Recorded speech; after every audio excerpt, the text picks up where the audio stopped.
Eh ben, nous voilà sur l'exercice 1 du C0, du C05, voilà, qui est la fonction, que je regarde bien, c'est la fonction recursive factorial. En fait, c'est exactement la même fonction facteur, en fait, factorial qu'on a fait au C00, mais cette fois-ci en mode récursif, voilà. C'est pour ça que ça s'appelle FT recursive factorial. Donc, on va voir un petit peu l'exo. Alors, qu'est-ce qu'on nous demande dans cet exo? Écrire une fonction récursive qui renvoie la factoriale du nombre passé en paramètres. Donc, comme on voit, c'est exactement le même exercice, en fait. D'accord? Si l'argument n'est pas valide, la fonction doit renvoyer 0. Donc, c'est exactement pareil qu'en haut encore. Il ne faut pas gérer les int overflow. Le retour de fonction sera indéfini. Elle devrait être prototypée de cette façon. Donc, voilà. Donc, du coup, il va falloir qu'on fasse en mode récursif. Donc, qu'est-ce que c'est que, les amis, de la récursivité? Vous allez me poser cette question. En fait, depuis le début, nous développons en fait en itérative. C'est-à-dire qu'en fin de compte, on va faire en fin de compte comme on parle. Sauf qu'il y a une autre manière de faire qui est beaucoup plus, on va dire, clean. Mais c'est vraiment une histoire d'optimisation de code. Voilà, je vous dis franchement que la récursivité, c'est qu'une histoire d'optimisation de code. Ce que je vais faire là actuellement, comme vous l'avez vu dans l'exercice 00, on a pu le faire sans la récursivité. Et du coup, personnellement, j'utilise la récursivité dans certains cas, mais pas tout le temps. Parce qu'il y a des risques, en fait, avec la récursivité, c'est d'avoir une récursivité qui envoie une boucle infinie, par exemple. Parce que vous allez voir, en fin de compte, la récursivité vous permet de faire, en fin de compte, une fonction où, logiquement, à l'intérieur, vous avez une boucle. Et bien là, vous la faites sans la boucle, en fait, parce que la boucle se fait automatiquement, parce que, en fin de compte, on rappelle la fonction dans la fonction. C'est-à-dire qu'en fin de compte, on rappelle la fonction dans elle-même. Ce qui nous permet de pouvoir faire des calculs, etc. Vous allez voir un petit peu. On va directement passer sur Vim et vous allez voir, c'est pas si compliqué que ça. Donc, comme d'habitude, j'ai rajouté dans la première ligne stdio parce que j'ai la flemme de faire en fin de compte une boucle write avec l'affichage, tout ça. J'ai un peu la flemme, je vais pas vous mentir, j'ai un peu la flemme. Donc du coup, on passe directement à la fonction FT recursive factorial. Donc comme vous voyez, en fin de compte, notre fonction, elle renvoie, je vous renvoie sur le C00, enfin sur l'exercice 00 de votre C05 que vous avez vu dans la dernière vidéo que j'ai postée. Comme vous voyez ici, la fonction d'erreur, enfin la condition d'erreur est toujours là. Donc ça n'a pas changé. Mais par contre en bas, comme on peut le remarquer, là ici j'ai fait un if nb supérieur à 1, alors en fin de compte je renvoie directement, comme vous voyez, ma fonction FT recursive factorial, elle est là, hein. Je ne l'ai pas inventé, avec ici un NB-1, et ici je fais un multiplié. Qu'est-ce qui se passe, les amis? Là vous allez dire, waouh, ce mec est un ouf, ce mec est un fou furieux, les amis. Et ben non, en fin de compte, là, vous allez comprendre comment je vais vous expliquer ça, vous allez comprendre tout de suite pourquoi j'ai fait ça comme ça, et ça va vous donner déjà une petite base sur les fonctions récursives. Si je repasse sur Paint, voilà, oh j'en suis encore avec ce foutu diamier. Bon, on y va, ne pas enregistrer. Bon, 1, 2, 3, 4, 5, voilà, et ici il y a des multipliés. Bon, ok, j'ai du mal à écrire avec ma souris. Bon, et après il y a des autres chiffres, hein, mais ça on s'en fout, ok? Donc comme vous voyez ici, ça c'est la récursivité.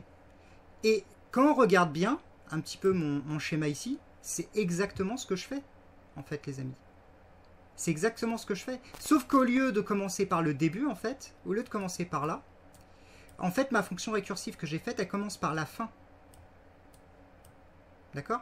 Ici, dans mon cas, elle va faire en fait exactement ce calcul-là. Donc là, si par exemple, j'ai mis que c'était pour 5, au lieu de 10 en bas, ici au niveau de ma déclaration de ma fonction que j'ai en bas dans mon main, et bah du coup, mon calcul serait comme ça en fait. 5 fois 4.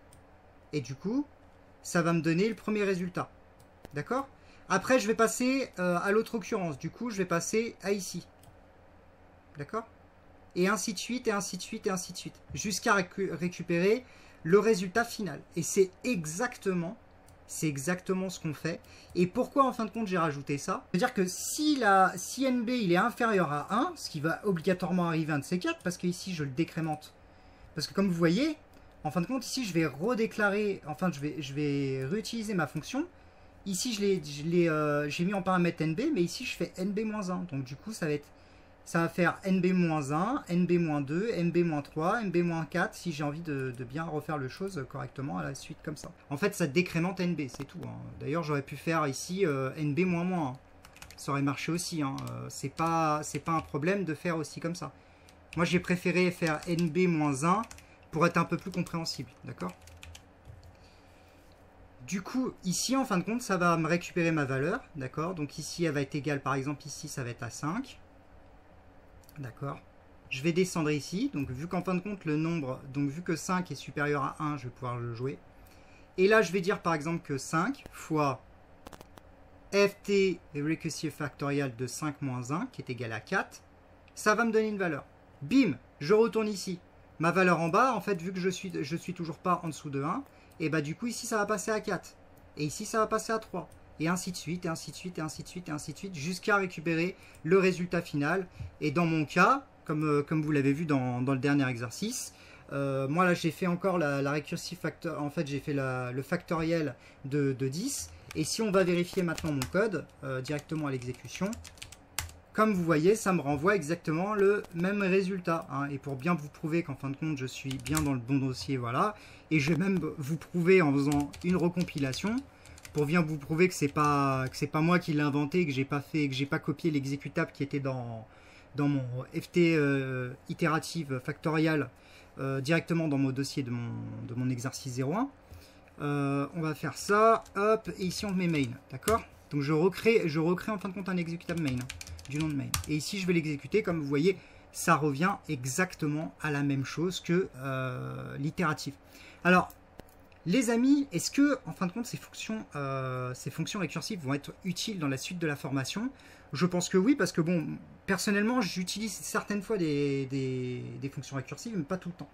Voilà, parce que de base, dans les langages que j'utilise, c'est des langages déjà très verbeux, d'accord? Donc du coup, la récursivité, on la voit pas beaucoup, ok? Mais c'est vrai qu'en C, j'en vois l'utilité parce que c'est vrai que avec les boucles while, tout ça, vu qu'on peut pas utiliser des fonctions déjà pré-générées, tout ça, c'est assez particulier de faire certains calculs et tout, et le code est quand même assez lourd, vous voyez?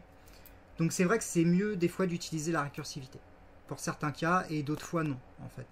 Parce qu'il faut faire quand même, comme je l'ai expliqué en début de cette vidéo, il faut faire quand même attention avec la récursivité, de bien vérifier, comme je fais ici, hein, d'ailleurs, parce que c'est ça en fait, c'est ça la petite subtilité de la récursivité, c'est bien de réfléchir déjà d'une à votre valeur de retour, donc comment vous allez gérer votre valeur de retour, et surtout aussi savoir gérer votre valeur dès qu'en fin de compte elle va être finie, parce que sinon vous allez tomber sur une boucle infinie et c'est pas ce qu'on a envie.